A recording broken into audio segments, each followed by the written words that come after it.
Hong Kong's government will gazette a bill later this week that will require community-level district councils to pledge an oath of allegiance to the Chinese-ruled city's mini-constitution, further stifling democratic opposition.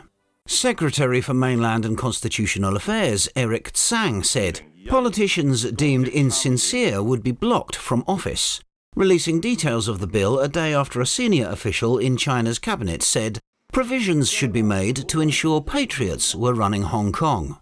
The law will fulfill the constitutional responsibility of the government, Tsang said. You cannot say that you are patriotic but you do not love the leadership of the Chinese Communist Party, or you do not respect it. This does not make sense, Tsang added. Patriotism is holistic love. Any district councillor suspended from office after failing the loyalty test would be sent to court for formal disqualification and banned from contesting elections for 5 years. The bill potentially paves the way for the mass disqualification of pro-democracy politicians who took almost 90% of 452 district council seats in Hong Kong in the 2019 elections, humiliating the pro-Beijing camp.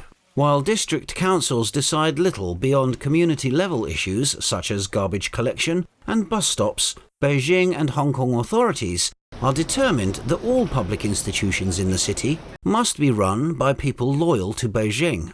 On Monday, Xia Baolong, director of the Hong Kong and Macau Affairs Office of China's State Council, said Hong Kong can only be ruled by patriots, a term he said includes people who love China, its constitution and the Communist Party, and excludes anti-China troublemakers.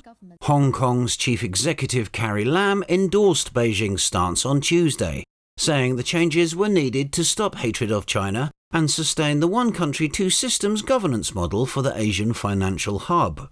Hong Kong's Legislative Council will debate the bill on March the 17th.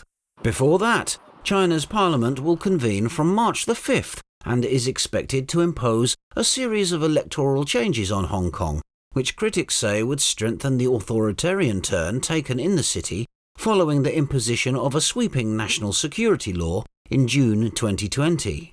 Tsang announced that once the oath-taking law is passed, 4 councillors would be disqualified given their earlier disqualification from standing for Legislative Council elections. Henry Wong, a pro-democracy councillor from suburban Yuen Long, said he was still deciding whether to take the oath under the new law. This is just an act to legalise their brutal force in destroying democracy voices, he said. The district councils are the only fully democratic institution in Hong Kong. Its legislative council is stacked with pro-Beijing figures, while its chief executive is not directly elected. The district councils account for about 1/10 of the votes on a 1,200-member committee that meets every 5 years to elect the city's leader. That committee, by design, is also stacked with pro-Beijing figures. Due to the new restrictions on social media, our channel may be affected. If you'd like to stay tuned to our channel and receive notifications and updates, please provide us with your email by clicking the link below. Thank you for your support.